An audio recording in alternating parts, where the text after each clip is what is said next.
Баршаларыңызға қайырлы күн. Менің каналыма қош келдіңіздер. Бүгін сіздермен осылай өте оңай дәмді жасалатын муравейниктің рецептісімен бөлісетін боламын. Ең алдымен ыдысымызға електен өткізіп, ұн және холодильниктен 10 минут бұрын шығарылған сары майды кесіп, салып крошка дайындайтын боламыз. Араласып жатқан массамыздың үстіне қант саламыз және аздап тұз қосамыз. Құрамына керек заттарды описание бөлімінде жазып қалдыратын боламын. Осылай бір келкі дайын болған крошкамызға жұмыртқа және дүкеннің кез келген қаймағын салып, жұмсақ қолға жабыспайтын қамыр илейміз.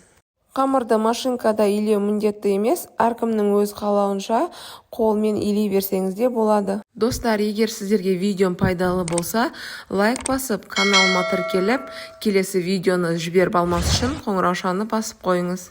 Осымен біздің қамырымыз дайын болды.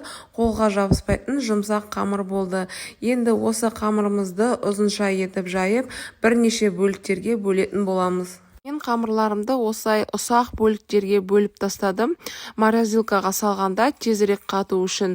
Және осы дайын болған қамырымызды морозилкаға салып, 1-2 сағат шамасында қатыратын боламыз. Қамыр қаязып қалмас үшін міндетті түрде целлофанға немесе пищевая пленкаға орап қоямыз. Менің қамырым бірнеше сағат морозилкада тұрып, жақсы қатып шықты. Мінекей осындай қап-қатты. Қатты болған өте бізге ыңғайлы, себебі үккіштен жақсы өтетін болады. Енді противенге пергамент қағазын төсеп, үккіштің үлкен тішесінен өткізіп шығамыз. Өткізіп болған қамырымызды алдын ала қызып тұрған пеште 180 градуста 30 минуттай қызарғанша пісіреміз. Енді кремін дайындаймыз. Бөлме температурасындағы жұмсақ сары май және қантты ұнтақты қосып, бір келкі болғанша миксерлейміз. Осы массамыздың үстіне енді вареная сгущенка қосамыз. Вареная сгущенканың осылай қою, жақсы сапалы түрін таңдаңыз. Енді осы массамызды бір келкі болғанша жақсылап араластырамыз.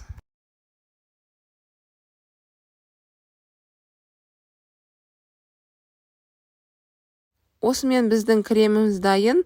Енді жаңа пісіп шыққан қамырымызды бір ыдысқа салып суытамыз және қолымызбен ірі түйіршіктер етіп майдалайтын боламыз. Үгітіп дайындаған қамырымыз осылай шашырап әдемі болып тұру керек. Енді осыны жаңағы дайындаған креміміздің үстіне қосатын боламыз. Бірнеше бөліктерге бөліп, бір келкі болғанша жақсылап араластырамыз.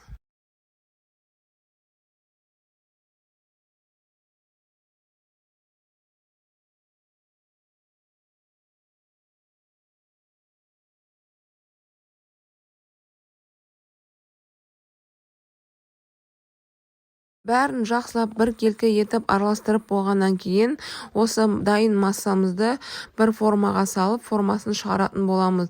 Өзіңізге ұнаған кез келген форманы пайдалануға болады. Силиконды лопатканың немесе қасықтың көмегімен формаға тығыздап, шашырап кетпейтіндей етіп салып шығамыз.